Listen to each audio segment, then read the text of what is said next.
Olá, bem-vinda, bem-vindo ao Elas Pautam. O Dia Internacional da Mulher, 8 de março, é celebrado no Congresso Nacional com a votação de propostas reivindicadas pela bancada feminina. Medidas voltadas para os direitos humanos, a exemplo do combate ao feminicídio, são alguns dos temas a serem discutidos. Só para se ter uma ideia, nos 2 primeiros meses deste ano, já foram apresentados mais de 30 projetos que tratam da violência contra as mulheres. Mas o mundo do trabalho e as desigualdades de gênero também são abordados na campanha Março Mulher 2023. A programação inclui sessão solene, curso, debates, exposição, lançamento de livro, entre outras atividades que têm por objetivo celebrar as conquistas sociais, políticas e econômicas das mulheres ao longo dos últimos anos. Quem vai conversar com a gente sobre as propostas e os eventos deste ano são as deputadas Silviê Alves, do União de Goiás, e Reginete Bispo, do PT do Rio Grande do Sul. Bem-vindas, deputadas. Obrigada por atenderem ao nosso convite. Eu queria começar conversando sobre os projetos que estão em tramitação aqui na casa e também o plenário, né? Começar pela senhora, porque já tem algumas propostas que estão para serem votadas no plenário. Queria saber o que é essencial para ser votado nesse mês de março. Olha, a gente fala muito em conquista, né, minhas amigas, queridos telespectadores, mas infelizmente a conquista foi do lado social, mas da vida humana, infelizmente, a gente tem muita perda. As mulheres estão morrendo a cada dia que passa, né? A gente teve agora o Fórum Brasileiro da Violência, trazendo esses números dramáticos. Na minha opinião, não só no mês de março, mas durante todo o período, que seja o mandato que teremos todas nós, enquanto parlamentares, é combater o feminicídio. E combater o feminicídio, eu sempre disse isso, não é você simplesmente resgatar aquela mulher do lar e trazê-la para junto de si. É você resgatar essa mãe com seus filhos, dar a ela uma moradia própria e dar a ela o trabalho e toda a parte psicológica para que ela seja introduzida novamente no prazer em viver e ressocializar ela e suas crianças, porque um lar vítima de violência doméstica, de feminicídio, é uma família inteira morta, é uma família inteira destruída.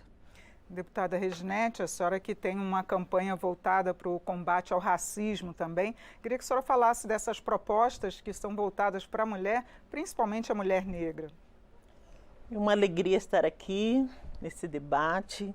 Nós estamos no mês de março e felizmente a Câmara está privilegiando, trazendo para o debate aqui na casa, mas também para o conjunto da sociedade, projetos que são fundamentais para a vida das mulheres. E quando a gente fala para a vida das mulheres, a gente está falando para a sociedade, né? Para a democracia. E eu quero destacar, dentre tantos projetos, né?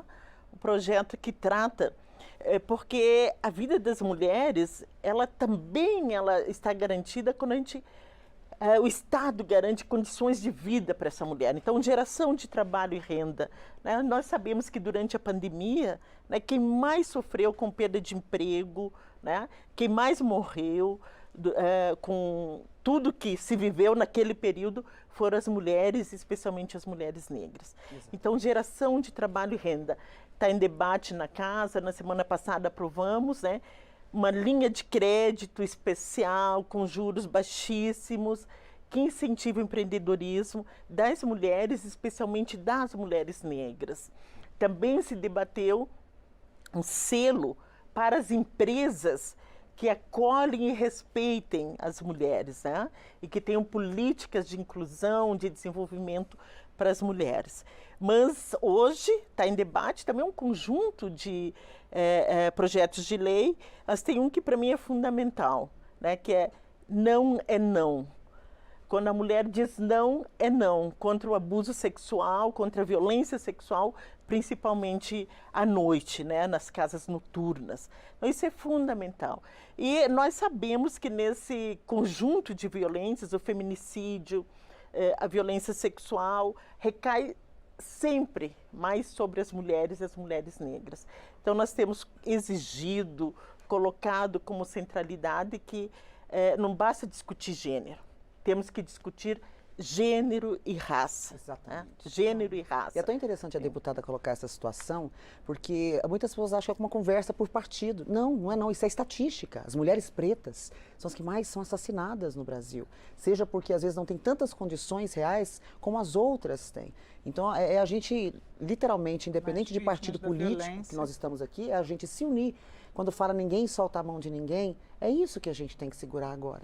É a deputada que está com projetos maravilhosos se unirem a outras que têm projetos do empreendedorismo, da economia, do agro, mulheres também que possam plantar de uma forma sustentável. E o projeto fundamental, inclusive, o presidente Lula tem insistido muito nesse projeto, né, que é a igualdade salarial. Né? Projeto de igualdade salarial, porque, infelizmente, né, tem uma disparidade nos salários de pessoas que exercem as mesmas funções, né, com a mesma escolaridade.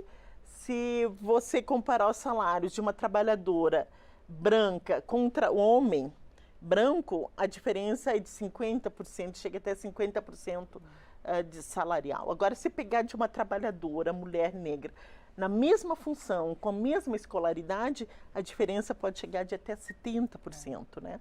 Então, isso tem raízes profundas, minha colega deputada Regina, no racismo estrutural, né? Que a gente tanto fala. Né?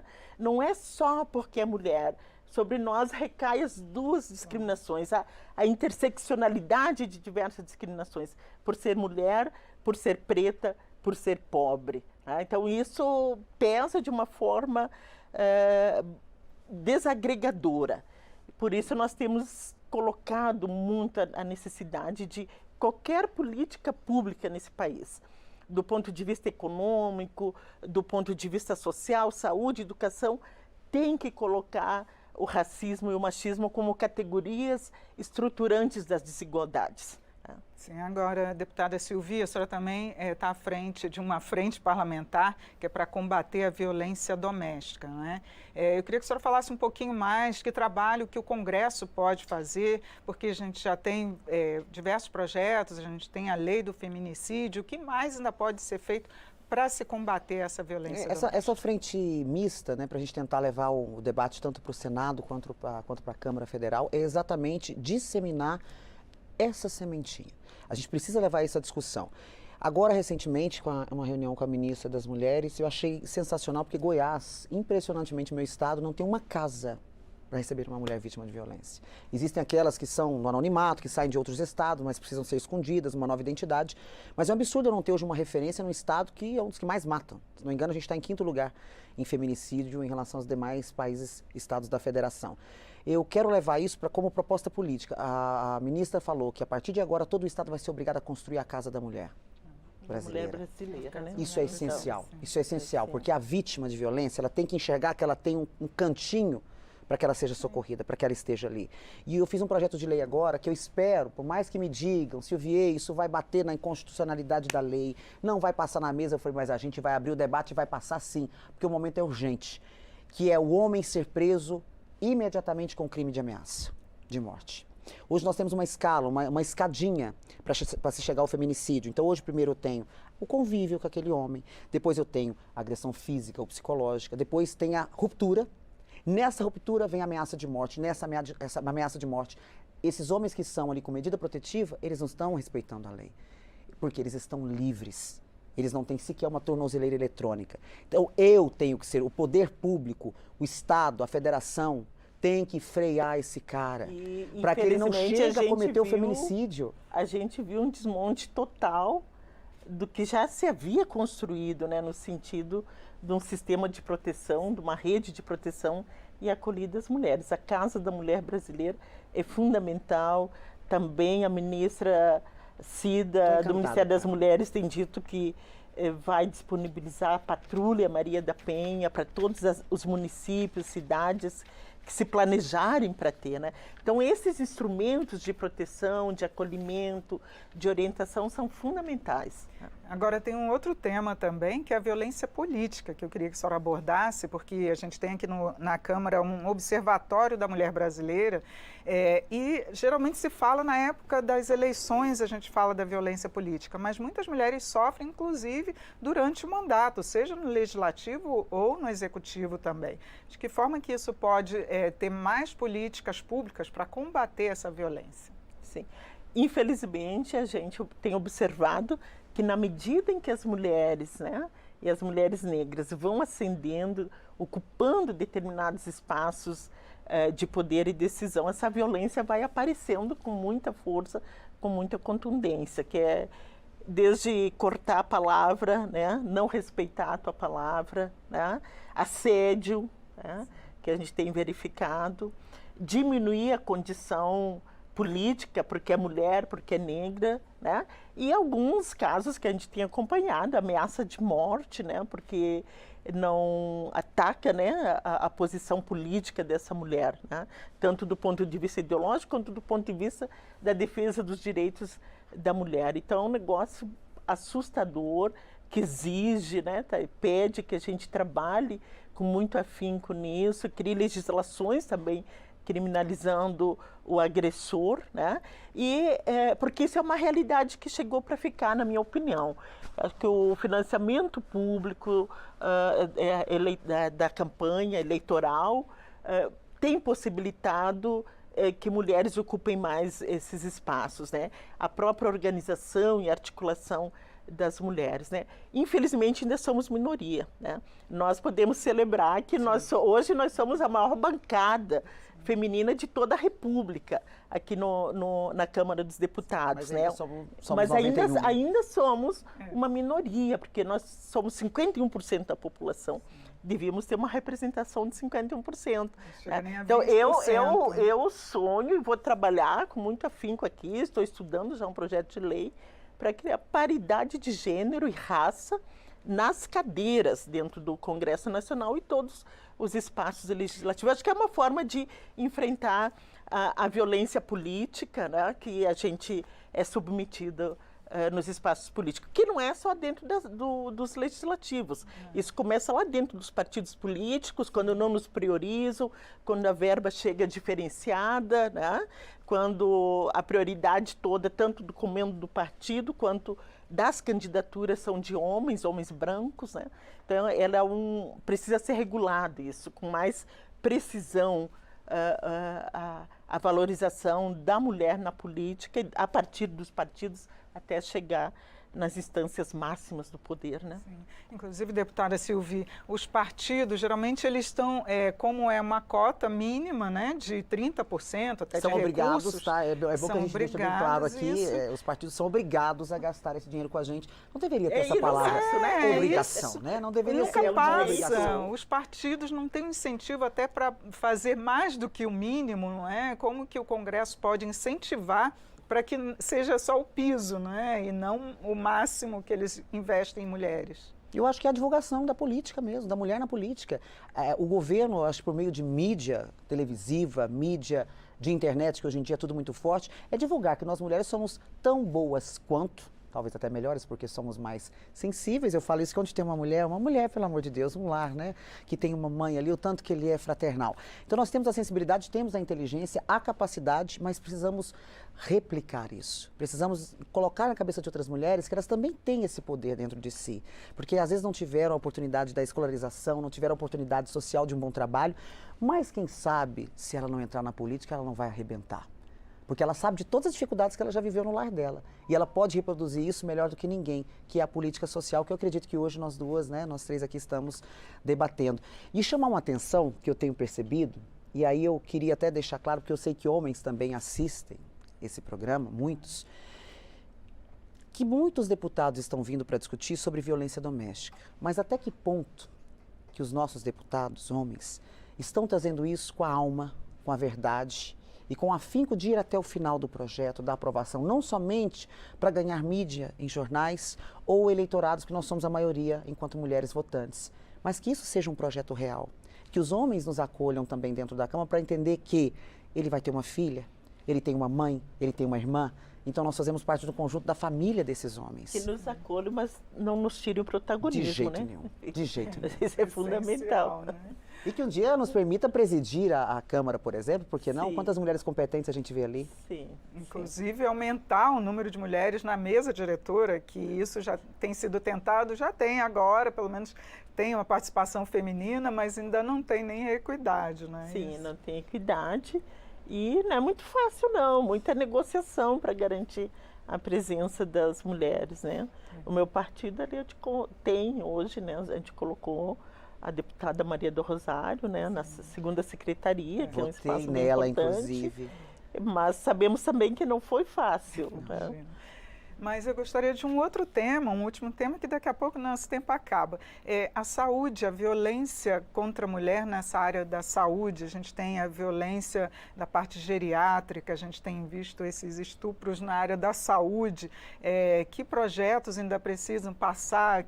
O que o Congresso ainda pode fazer para coibir esse tipo de violência também? Depois a senhora também fala Hoje, para a por gente. exemplo, está em votação o projeto de lei que garante à mulher o direito de, quando entrar para uma consulta ginecológica, levar acompanhante. Né? Infelizmente, chegamos a esse ponto, né? Mas a gente viu, né, de forma assustadora quanto o machismo, a violência contra as mulheres não respeita nem o momento sagrado do parto, né? A gente viu uma mulher sendo abusada enquanto dava luz. Mas, deputada, né? minha gente, vamos parar para pensar um pouco também. Você não vê isso de uma mulher rica, de uma mulher que vai dar à luz num centro cirúrgico. Ela coloca cinegrafista para filmar o parto dela, ela coloca o marido dela para acompanhar e outras pessoas a mais quando se trata da rede privada. O que deveria ser é um direito igual para todos, independente da rede privada, né, da rede pública, que é isso que a gente não vê. Uma mulher que às vezes não tem ali uma condição financeira boa, ela sempre vai ser desrespeitada, ou pelo menos zero, porque eu acredito que hoje essa conexão que nós estamos no pensamento para a gente tornar tudo de uma forma muito respeitosa e igualitária, a gente pode mudar essa realidade. Eu pelo menos espero isso. Na saúde se debateu muito sobre a violência obstétrica, né? Sim. Que é uma pauta que para nós mulheres negras é muito cara, porque comprovadamente, né, há uma forma diferenciada de tratamento quando uma mulher negra vai dar à luz do que uma mulher não negra, né? Então é muito recorrente a queixa de que o atendimento, a nós é negado até o direito à anestesia, porque ainda figura no imaginário brasileiro, inclusive na saúde, de que nós mulheres negras, ou que as pessoas negras são fisicamente mais fortes e que não precisam de determinados cuidados. Então, isso é muito comum nos hospitais, sobretudo na obstetrícia. Então, nós vamos aqui na casa ficar atenta a tudo isso. Hoje tem um programa robusto de saúde da população negra que trata, né, desses temas. Mas que, infelizmente, no último período, com o desmonte do SUS, tudo foi ficando um pouco, né, de lado, desmontado.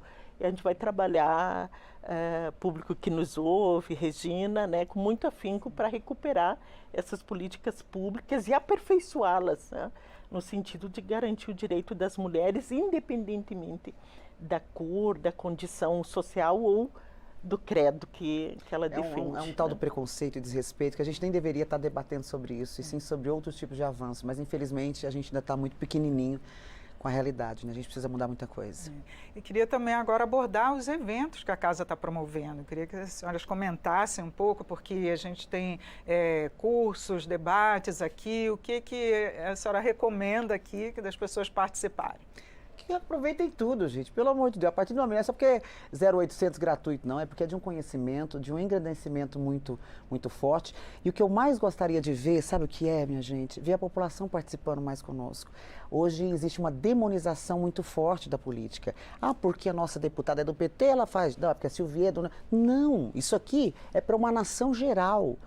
Por mais que a gente foi eleita por um Estado determinado, a gente está trabalhando por o bem comum de toda a sociedade. Então participem do que a gente tem a oferecer, são cursos gratuitos, são coisas que você vai poder aprender a levar um pouquinho da política para o seu Estado e dividir isso, desse enriquecimento que a gente precisa tanto. Deixa eu só falar sobre uma lei importante que eu protocolei ontem, acredito também que você, com todo respeito, senhora, com respeito, mas você pela formosura toda, a questão de tornar a misoginia crime. Nós precisamos debater isso, minha amiga. O que tem acontecido ultimamente nas redes sociais, em movimentos, em grupos de WhatsApp, em desmoralizar as mulheres, tratar a mulher de uma forma submissa ao homem, de que mulher tem que voltar para a cozinha, de que mulher só serve para sexo. Porque se a mulher fosse boa para outra coisa, melhor conversar com seu camarada. Então, assim, nós temos que começar a colocar isso como crime, porque eu não quero que meu filho de 13 anos seja influenciado ou cooptado por criminosos, que isso são criminosos agindo por trás da internet. Eu espero mesmo contar com o apoio de todos vocês. A senhora está participando, inclusive, de mesa redonda nesses eventos. Queria que falasse um pouquinho para a gente.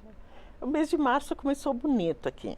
Nós tivemos já no primeiro dia uma ocupação do movimento de mulheres de todo o país, que estiveram visitando gabinete por gabinete, visitar todos os parlamentares, nos deram a oportunidade de reafirmar o compromisso com a luta feminista, com o direito das mulheres. Então foi muito bonito, que também é muito bom quando a gente recebe a sociedade, o movimento social que vem demandar da gente, porque isso também nos fortalece e indica caminhos. Né? E amanhã temos aqui uma sessão solene, né, do dia 8, Sim. que acho que é importantíssimo. Né? E a gente tem feito uma série de debates, de encontros com o movimento social e aqui na casa. Fizemos uma reunião potente da bancada feminina aqui, quer dizer que foi muito bonita, né? Porque apesar das diferenças, a bancada feminina consegue estabelecer um diálogo, né, promissor, né? Um diálogo muito construtivo. Pactuamos, né, que vamos ter uma política integrada na defesa do direito das mulheres, tanto na secretaria como na procuradoria ou na comissão. Né? Então, nesse sentido, a casa está bem articulada, né? E espero que com isso a gente termine esse mês de março. Obviamente que essa mobilização não é só para o mês de março, né? Para toda a legislatura. Né? Mas esse mês de março a gente vai está trabalhando com maior visibilidade. E tem algum projeto que a senhora gostaria de ressaltar, que vai dar ênfase na sua legislatura? Eu vou dar ênfase na paridade de gênero e raça na ocupação das cadeiras nos legislativos brasileiros. Né? Eu sei que é um debate que da reforma política eleitoral já foi feito, mas no Brasil nunca foi colocado esse debate nesse nível, né? Da paridade de gênero, que é uma realidade hoje na América Latina, é uma realidade nos países africanos, e o Brasil está atrasado nesse debate. Né? Precisamos nos adiantar no sentido de garantir que a presença das mulheres e das mulheres negras seja uma realidade permanente. Ou seja, quando a gente faz reserva de vagas, 50% das cadeiras são para as mulheres, né? E dessas 50% para as mulheres negras. Então, já é uma realidade em diversos países da América Latina. Eu, em 2015, estive no Senegal, no continente africano, e fiquei impactada quando estive lá no parlamento de saber que lá tem paridade de gênero e raça no parlamento. E mais, se não tem mulher para preencher alguma das vagas, fica vazia. Olha isso. Né? Então, nós precisamos avançar nessa radicalidade, né, da presença, né? Porque a disputa dos 30%, não é... Os 30% não garante que a gente vai chegar no parlamento, porque, apesar do financiamento público, ainda a disputa é muito desigual, né? Vamos contar a verdade aqui, que a gente viu em muitas denúncias, inclusive, que usam essas cotas simplesmente como laranjas. Né? Muitas mulheres que você poder... Claro, laranjas foi muito grande, um absurdo isso. Então, assim, você não adianta... Em 2021, aqui, essa casa... perdoou os partidos que criou perdão para os partidos que não haviam cumprido a cota de gênero e de raça, inclusive que usaram mulheres laranjas, alguns nem isso usaram diretos parlamentares, os homens usaram o recurso do fundo eleitoral para suas eleições próprias e sequer apresentaram candidaturas femininas, né? Então, aqui o Congresso, a Câmara dos Deputados deu perdão, né? Isso não pode mais acontecer. Pode. Quem não cumprir a legislação precisa ser punido por isso, né? Então, eu acredito e vou dedicar a minha legislatura também para garantir que a gente faça esse debate, faça com profundidade, né? Paridade de gênero e de raça na ocupação das cadeiras. E a outra pauta, projeto que para mim é fundamental, é a geração de trabalho e renda. Estou aguardando, hoje pela manhã disse para o vice-presidente Alckmin e para o ministro Padilha, que estou aguardando que chegue a casa o projeto da reforma tributária, né? Porque nós queremos discutir justiça fiscal, porque nós sabemos que quem paga imposto, de fato, nesse país são as mulheres negras e os trabalhadores, né? Então, nós vamos acompanhar isso muito de perto, fazer o debate com a sociedade e também desmistificar essa ideia de que quem paga imposto é quem tem muito dinheiro e que as políticas sociais não podem existir, principalmente as que vão para as mulheres, porque gera despesa. Nós contribuímos, pagamos impostos, pagamos mais do que o capital, então nós ter políticas públicas, ter os direitos sociais respeitados, é um direito, inclusive nós pagamos por ele enquanto cidadãs e cidadãos comprometidos, né? E o difícil é que a gente está falando de um debate de agora, que talvez em outras legislaturas a gente nem esteja, né?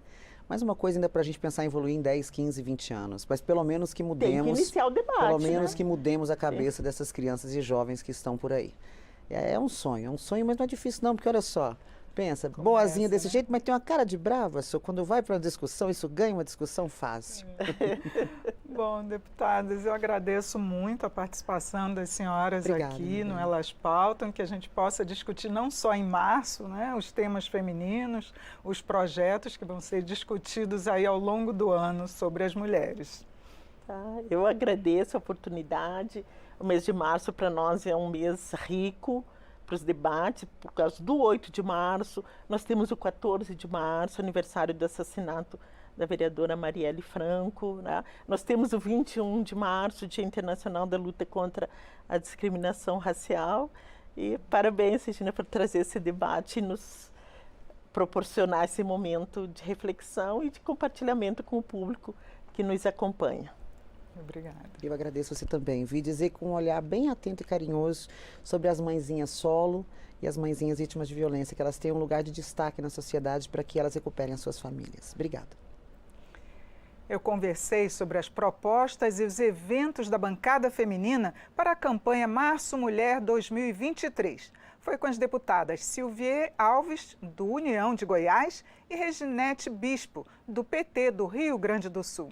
Você também pode acompanhar o Elas Pautam pelo YouTube da TV Câmara e também pelo podcast da Rádio Câmara. Eu sou Regina Assunção. Agradeço a sua audiência. Até a próxima.